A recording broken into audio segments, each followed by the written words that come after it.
Okay, well, welcome to our latest video interview for the buyer. And today we're heading all the way to South Africa, which unfortunately has gone back down into lockdown in terms of selling wine in South Africa. But I'm very pleased to be joined by two of the prominent figures of South African wine, Mr. Bruce Jack and Ross Sleet from Rascallion Wines. So welcome, chaps. How are you? Good. Nice to see you all. And Bruce, you okay? Thanks very much for having. Yeah, thanks for having us again, Richard. Much appreciated.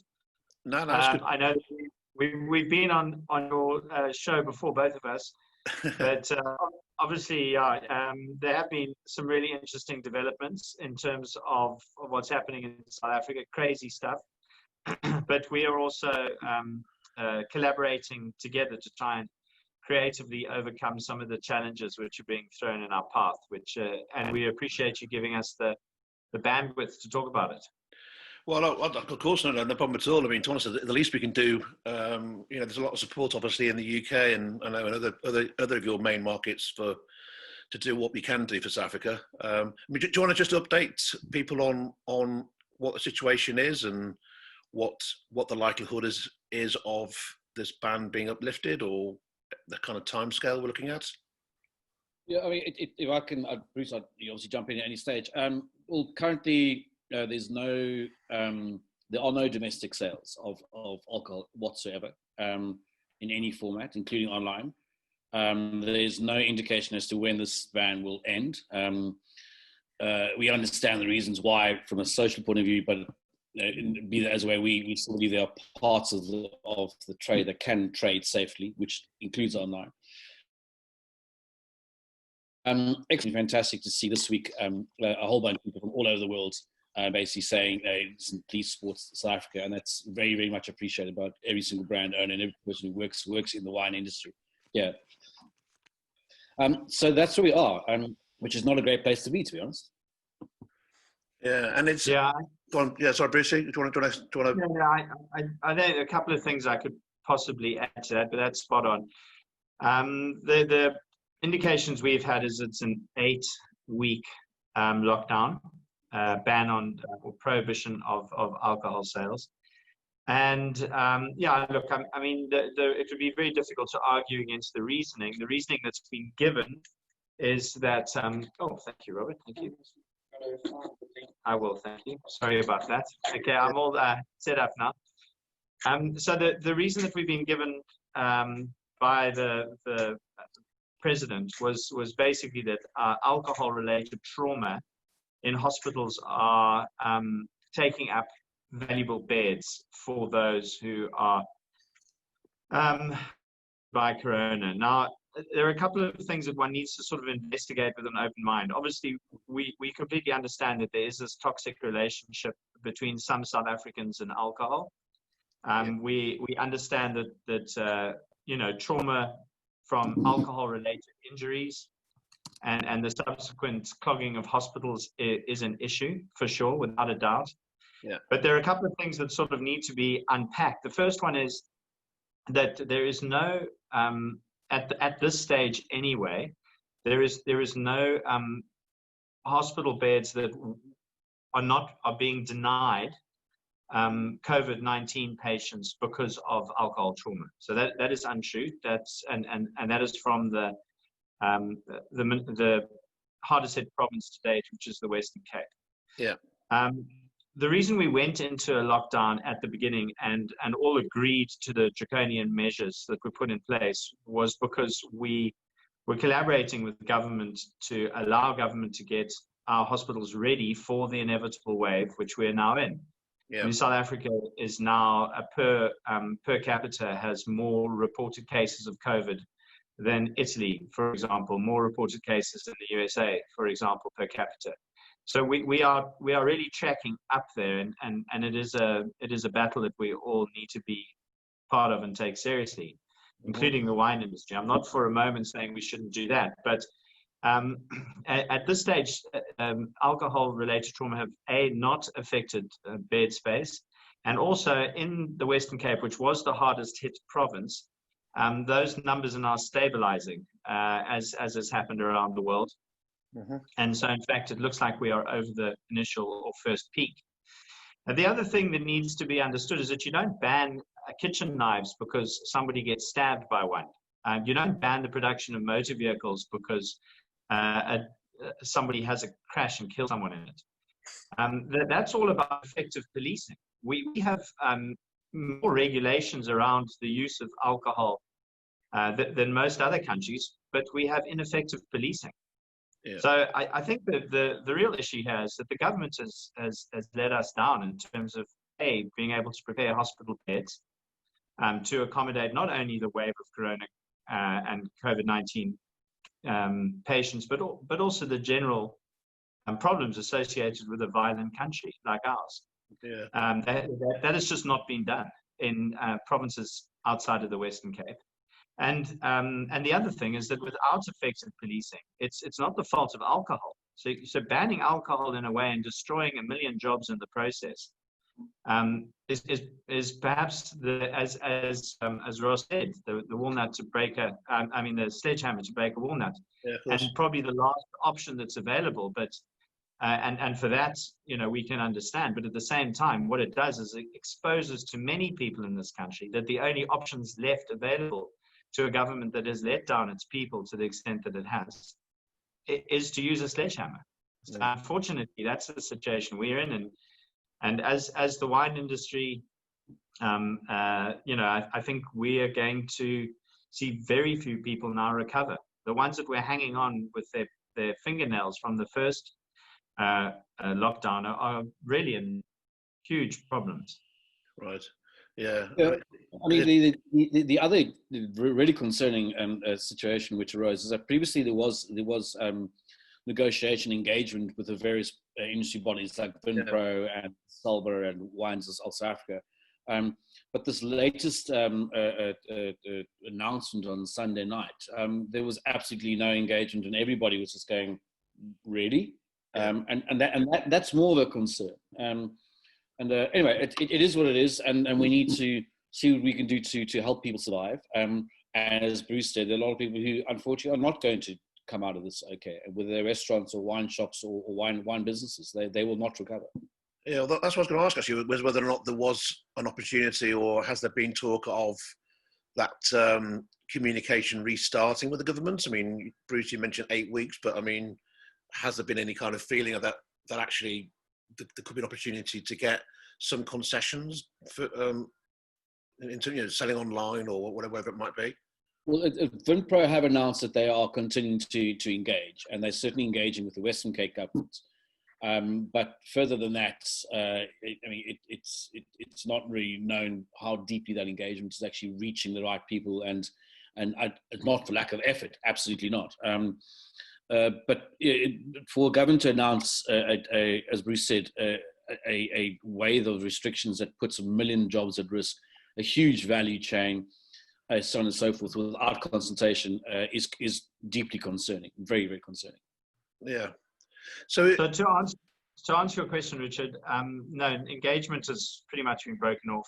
I mean, there is limited engagement, but again, it's through channels that are open to talking to industry, and it appears that government itself is not. And the other fascinating thing that one needs to consider is that everyone in the industry would understand the ban if there was consistency with other regulations. And what I mean by that is that when the president announced that the ban for alcohol was taking place, he also announced that taxis were allowed to carry 100% capacity. He also announced that taxis were allowed to carry 70% capacity for long travel, so that is over provincial boundaries. So in a fell swoop, he closed down the wine industry as a problem for the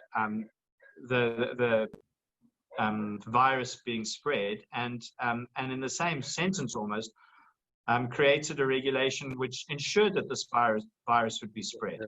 Yeah. So the inconsistency of those regulations is what has actually made a farce of the banning of alcohol. It's not that the industry feels that alcohol should be sold willy-nilly and that we're not cognizant of the fact that there's alcohol-related trauma, which can be a problem in the epidemic that we're fighting. It's that there's no consistency from government. Yeah. And that farce and that unfairness of it means that everybody is now united in their absolute distaste for what's happened, because we know what the long-term destruction is going to be. Yeah, well, as I say, we all are sympathies with you, and we'll certainly be doing all we can from the UK side of things to try and support South Africa. I mean, part of the reason for chatting today, obviously, is to also talk about some of the more practical steps that companies like yourselves can take, because obviously you can't just sit there and let this happen to you. But you're also announcing today a sort of collaboration between yourselves in terms of how you can carry on doing business and perhaps grow new areas of business. Do you want to talk us through this new partnership that you've started? Well, I'll just give a quick introduction, Ross, and then you can talk about it from your perspective. But it's in direct response to this sort of challenge, Richard. So, I think one of the things that has come out of this situation is that we've learned that if you are not able to collaborate, you're really going to be weakened in this industry, particularly with our small margins and all the other challenges we face from weather onwards. The fact that our main market in many cases is overseas for premium wines like Ross's and mine. So we've decided to collaborate on something that I think is unique in the world of wine. It is an idea that I came across actually in Spain, where they have these clubs for. I mean, as we know, the pork industry is a big part of Spanish culture, and Iberian ham, etc., as we know, is part of the cuisine, and very proudly so. But they have these clubs where growers who, for whatever reason, have, I don't know, either a high altitude special breed Iberian pigs or organic or whatever, collaborate together to sell their produce directly to the end consumer.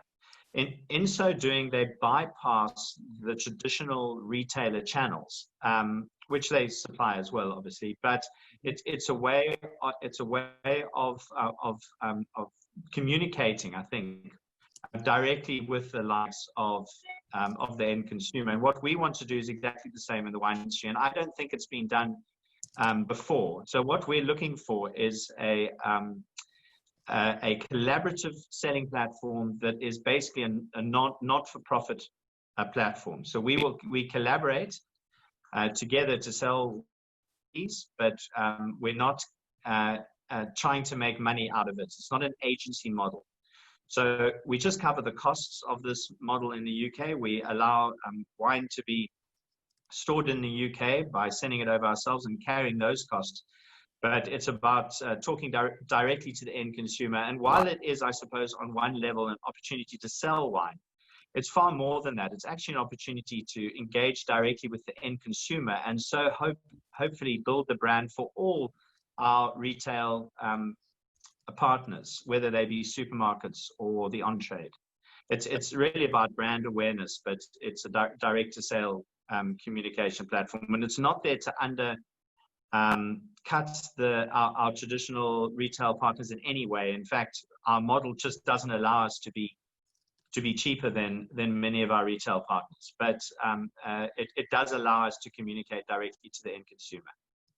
Right, that's fascinating, because I mean, there has been quite a lot of move during COVID, hasn't there? We've seen it with quite a lot of the FMCG brands setting up their own direct-to-consumer sites, and but yeah, there's the whole non-profit side of it is something which I haven't heard that from any of the kind of the branded community.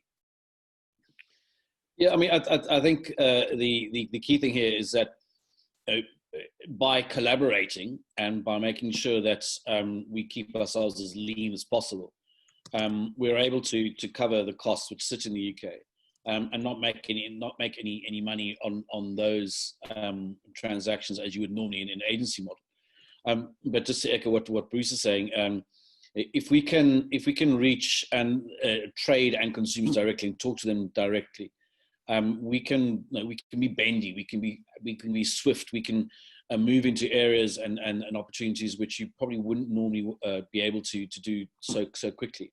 And because they're talking directly to the brand owners, decisions about whether to support brand opportunity X and Y can be made immediately. And they also the ability to collaborate and the need to collaborate, especially in these times. It's also about the old adage, a rising tide lifts all ships.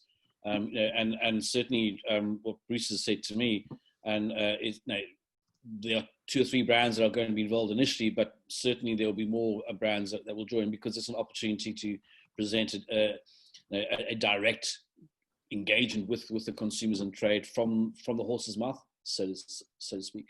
Yeah. So in terms of this, it's yourselves, Bruce Jack Wines and Rascallion Wines, and so here and the other partner is.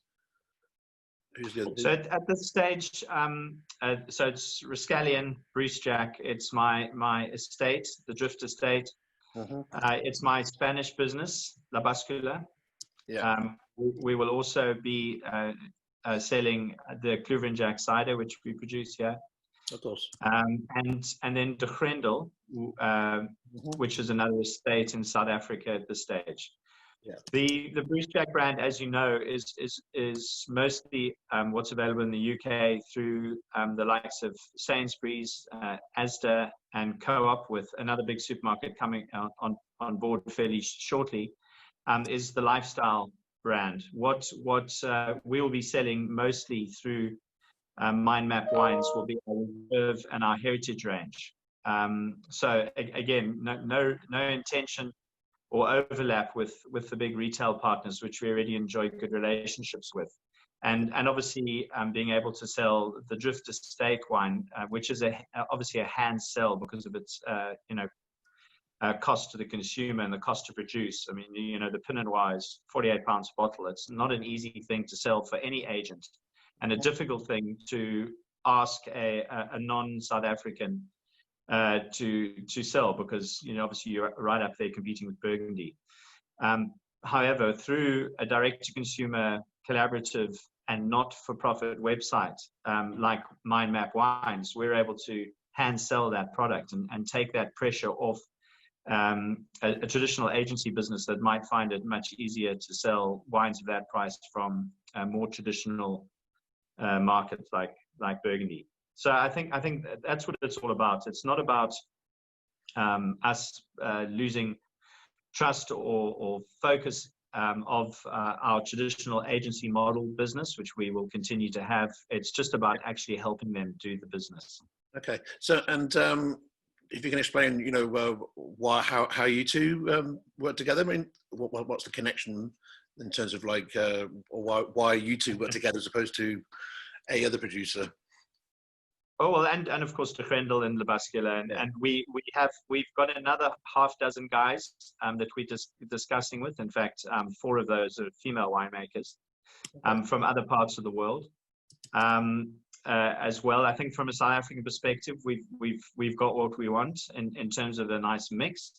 But in terms of we've got a lady coming on board in the south of France, someone in Spain, an Australian brand from McLaren Vale, and a New Zealand brand as well coming on board, and we'll in exactly the same way collaboratively.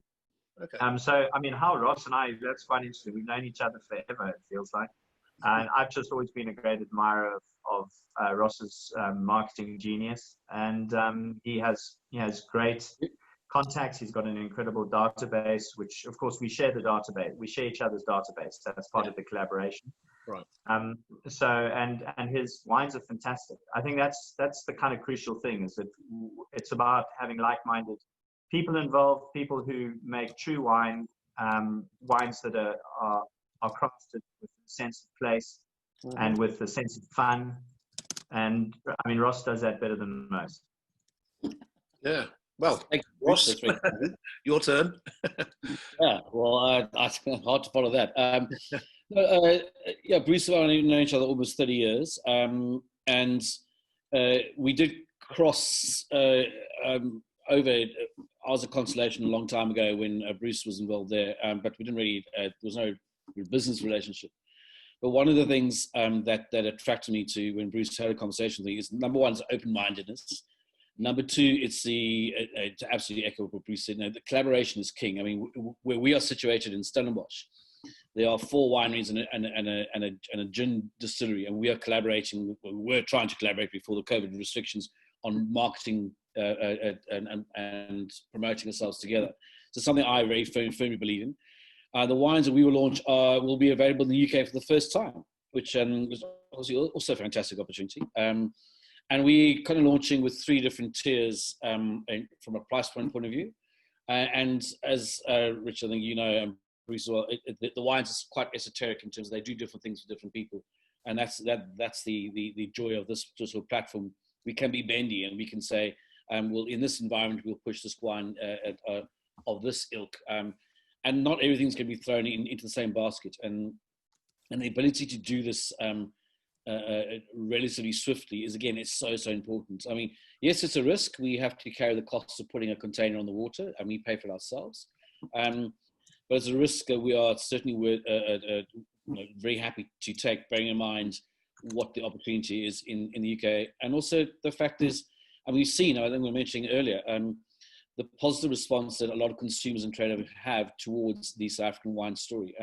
We're not pushing against an open door, not far from it, but people are susceptible and happy to have a conversation with us, and it's up to us to convert that opportunity. Absolutely, yeah. And so is the UK the first market that you're launching this in? Is the idea for this to go into other markets, or what's the plan there? Yeah, so that's a great question. Also, Ross touched on another very important point there, which is that the brand owner always owns the stock. So this is another reason why the agency model is why we're so far from the agency model. So in other words, each brand owner owns their own stock and they cover their own costs. There is a small 3% admin fee, which is used to run the website and to ensure that the pay gate is smooth. And there is one admin person in the UK, which we jointly pay the cost of, to make sure that if there are any issues with the delivery, it can be followed up with a human being. Yeah, of course. And yeah, so that's why this is revolutionary. As I said, there are other industries where this has been done for a long time and it works brilliantly. I just have never heard of this being done in the wine industry before. And with the technology at our disposal, it seems crazy not to. And I would think a lot of other brand owners, when they see this happening, will say, aha, light bulb moment, that makes complete sense. We're not there to compete with the agencies that have already done a good job for us, or to compete with our big retailers. We're there to support the brand and give it more exposure, and to be able to sell wines that give a halo effect to the brands that are perhaps selling in the supermarkets, which the supermarkets would never be able to sell because they're 20, 30 pounds a bottle and they're from South Africa, and who on earth drinks that, right? Yeah. So I think that's really important. The other countries that we're looking at this stage are Germany and the United States of America. Now, the US is going through radical change at the moment with their 3-tier system, also driven by technology. We have established an importer. In other words, we've set up a company in the US with our own importer's license. We're using third parties in terms of warehousing and distribution. And by collaborating through websites like 750.com, which allows you to go via distributors, and the invoice still goes via the distributors, we can sell directly to the consumer through retailers that are part of that 750.com setup. So again, it's like the Uber of the wine industry, except I think maybe there's a little bit more practicality involved in actually making it work, and without it being so completely over the top in terms of Uber's ambition. The technology in the US allows us to do that, and it seems from a South African perspective a no-brainer, if you don't mind that hackneyed expression, because it's very difficult for us to communicate directly with an American consumer about the nuanced sense of place, beautifully crafted wines in South Africa, because no one else really is doing that job for us. I mean, obviously there are importers in the US, and I know Ross is already is doing very well there on his own, that are doing it, but it's such a big market that we really haven't cracked. Yeah. Germany is just because it makes sense. Very few of us have those direct relationships at this stage, and it's just world-class logistics. So it's almost like, why would you not try and do something like this in a country that invented DHL? You know, it's like no one does warehousing better than the Germans, and no one does delivery better than the Germans. It seems sensible to take advantage of that logistical prowess.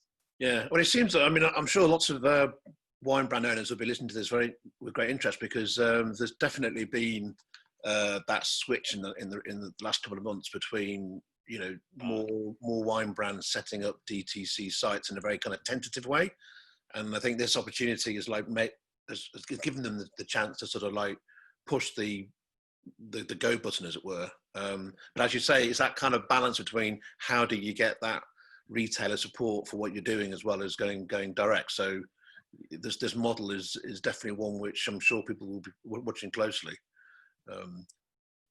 Yeah, I mean, one of the interesting scenarios, I've been around the internet for far longer than I would care to admit. I was involved in an agency in London back in the late 90s.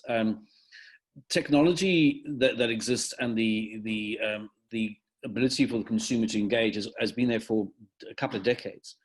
I think what this opportunity, if we can call it the COVID opportunity, is people have they've looked at this and gone, this is clearly something we need to do. Clearly, if we pivot our business correctly, we can continue to be profitable. But also, to echo what Bruce is saying, it's not about cutting out parts of the industry. It's also this will give parts of the industry the opportunity to benefit from being, you know, slimmer and faster and leaner and quicker.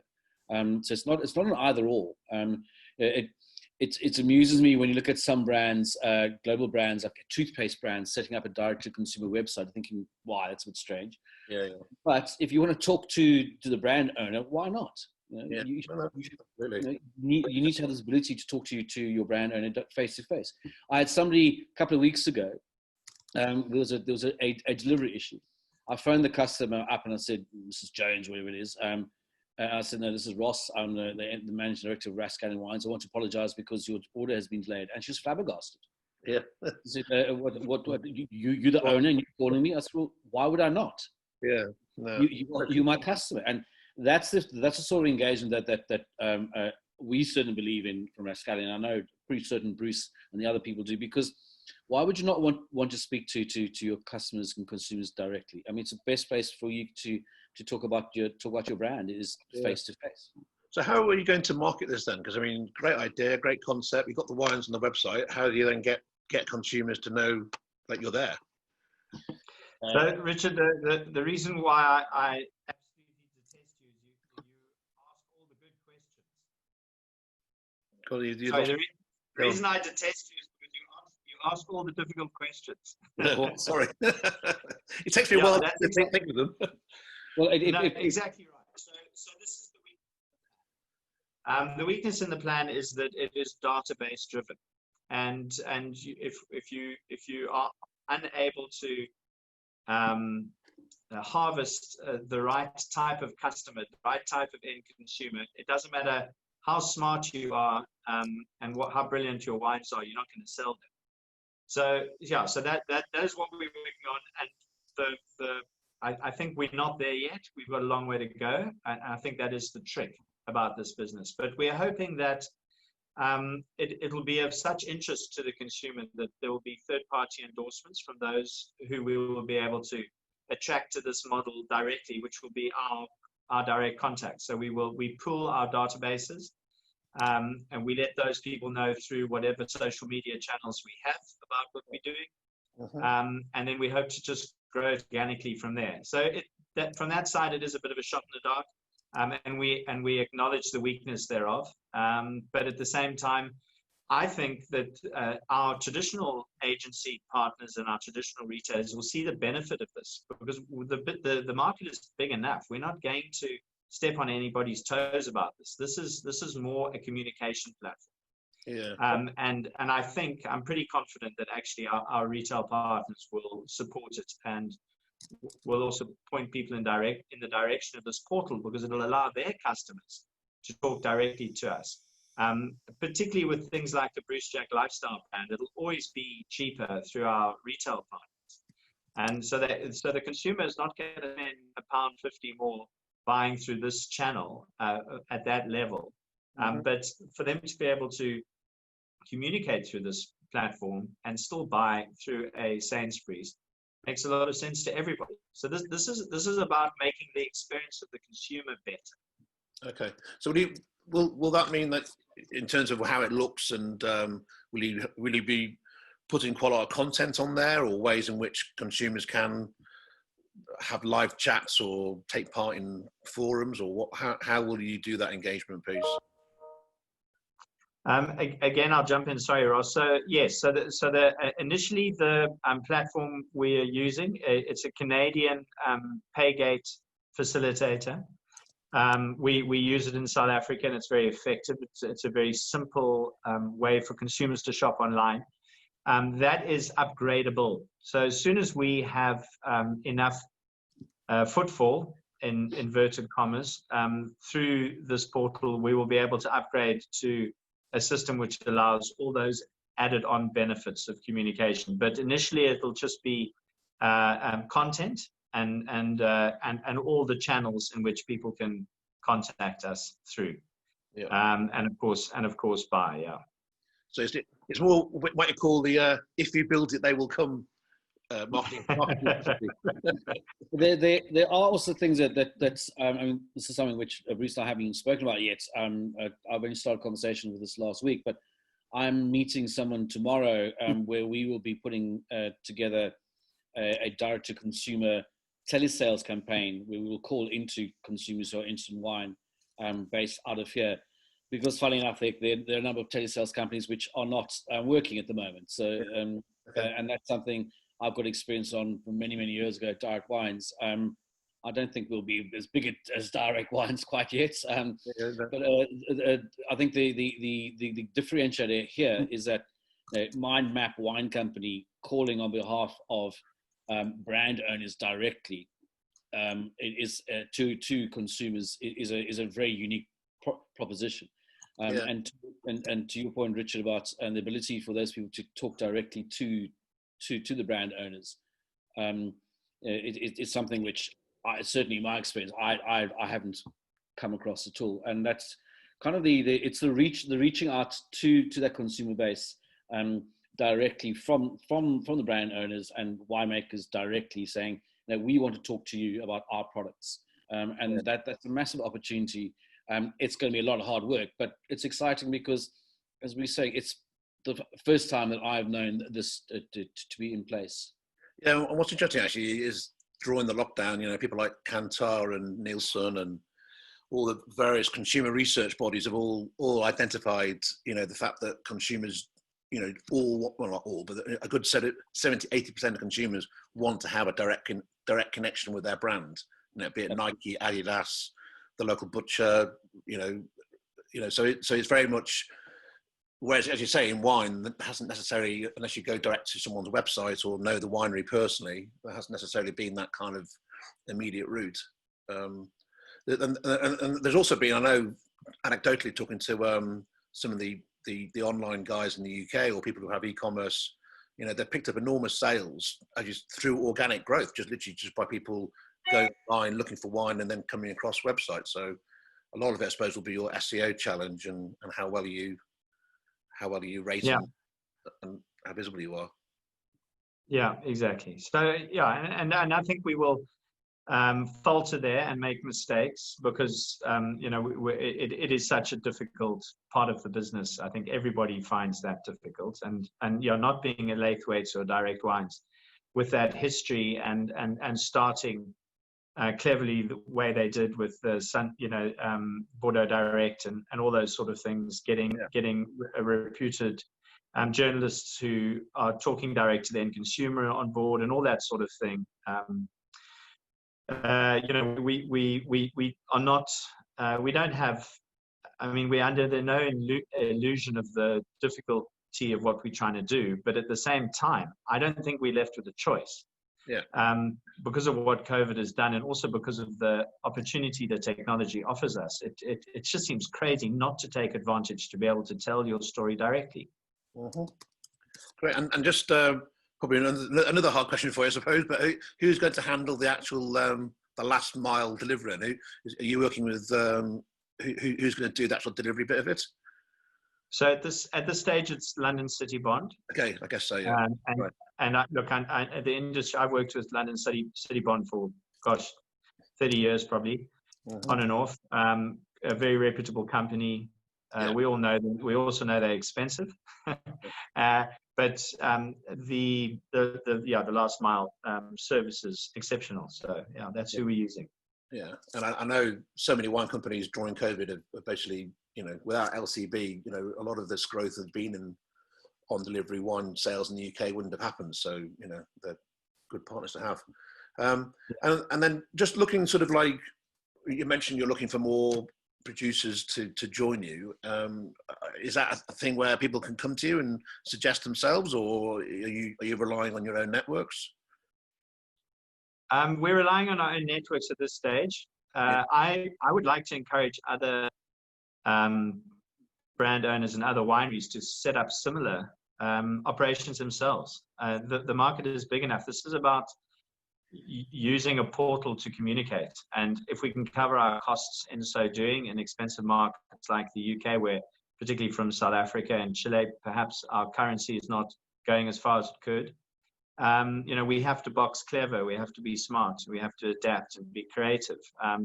But I see no reason why, a whole lot of keen young winemakers in the Northern Rhone couldn't get together and do exactly the same thing. It's completely doable. And I think the further away you are from your crucial market, the UK has always been my main market for all my life. The more this sort of opportunity and model makes sense. If I was trying to make skin contact wild ferment Sauvignon Blanc in Marlborough, and people finding it very difficult to explain the difference and to explain the idiosyncrasies of my vision, a collaborative retail platform like this, direct to the consumer, would make a lot of sense. Same sort of thing for the small little producers in Chile and Bio and making 120-year-old Semillon, which no one knows about. This just makes sense. And I think I really need to stress the point that there are agency businesses out there. The Drift Estate is with Alliance, who do a brilliant job for us. And we're not there to undercut or undermine them. We just end up being another retail customer of theirs. Okay. And I think that's really important to understand that we're not all we're doing. I mean, if you look at life philosophically, there seem to me, in my experience, two ways of making money in the world. The one is at someone else's expense, and the other is by creating wealth through your own imagination and creativity. You add to the world. Yeah. And you happen to make money from that process. This is what we're doing. This is the latter. But I find it abhorrent that so many greed-driven industries are making money either at the expense of the environment or at the expense of someone else. And that is not my model. I know that Ross and De Villiers and my partner Ed Adams and Le Bascular, Paul Kluver and Kluver and Jack Sider, we all share the same philosophy. You've got to work harder. You've got to be brighter. You've got to be more creative. And it's all about adding to the pie and adding to people's joy. Brilliant. Well, very, very well said. And Ross, do you want to add anything to that? Well, I think the key consideration from our point of view is that, and this is something that my late father said years and years ago, you will never be the smartest person in the room. There's always somebody who knows more about something than you. It doesn't matter where you are in the world. It doesn't matter what industry you are in the world. But if you try to be the hardest working person in the room, then you have an opportunity. And hard is not always about graft, as Bruce said. It's about creativity. It's about thinking differently, being fleet of foot, and making sure that your values are not compromised by the pursuit of filthy lucre. And that sounds very philosophical, but actually from a business point of view, once you get over that hurdle of it's just about doing this like that, and you say, well, why do we have to do things the same all the time? We don't. We have an opportunity technology affords us. Bruce and I and other people involved know the market very well. We have relationships. Well, let's just be smart about this, and let's go after the market in an intelligent way, and not at the expense of other people. Naked Wines, one thing they do very well is they talk directly to, well, they connect their consumers with the various winemakers, and being very, very successful. And again, if we're anywhere near as successful as Naked Wines, thank you very much, we'll take it. But the key consideration there is this a truthful conversation with a brand owner without any fluff. Why do you do this like that? Or what about this, and what does this mean? Or tell me more about this, I'm interested. Or I mean, Bruce is a part of the world which is wild and woolly at times. So why did you go and make wine down there? That seems nuts, and so on and so forth. And that's where the essence of the wine industry sometimes gets lost, where sometimes there's a disconnect between why we do things in a certain way, and sometimes the consumer's going, I don't quite get what you're talking about. Please explain to me. And to me, it's that combination of elements which is attractive. And I mean, we want to be successful in which is still the most important market for South African wine, which is the UK. Well, brilliant. I mean, that thanks for your time. I think talking to you here, it's almost like you've sort of encapsulated the spirit of what's been going on in lockdown all over the world, and that sense of collaboration, but also thinking differently, doing things differently, and coming up with new solutions, which sounds what Mind Map Wines are all about. So, we'll finish it there, and just to say thanks a lot for your time, and obviously we wish you all the very best and all your colleagues down in South Africa in the coming weeks. But thanks, Chief, for everything. Thanks, Richard. Chief. Thanks, Chief. Thanks, Richard. Thanks, Ross. Thanks, Bruce. Ciao, bye.